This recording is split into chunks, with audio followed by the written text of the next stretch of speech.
Već danima se spekuliše o trudnoći Anđele Đuričić, a čini se da najviše to pitanje kopka Zvezdana Slavnića i Anu Ćurčić. Sada je Anđa otkrila pravu istinu i svaka nedoumica i misterija je rešena. Odmah da te obavestim jednu stvar, dobila sam, rekla je Anđela. Ti misliš da sam gledao na to tako, pitao je Zvezdan. Ne, nego da se ne brineš, rekla je Anđela. Kako misliš da se ne brinem, šta ako sam hteo to, pitao je Zvezdan.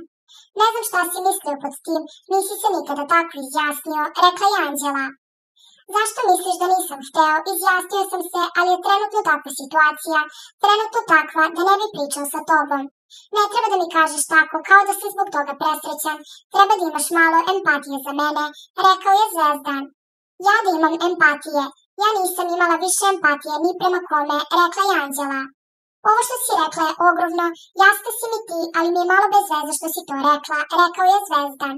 Misliš da mi je lepo posle ovoga što si mi rekao, rekla je Anđela. Mislim da je bolje ovako, ispala si prema meni fair. Neću da te ja držim na ler, nisi za ler, za nešto ozbiljno si. Moje mišljenje o tebi znaš vrlo dobro i šta osjećam, rekao je Zvezdan.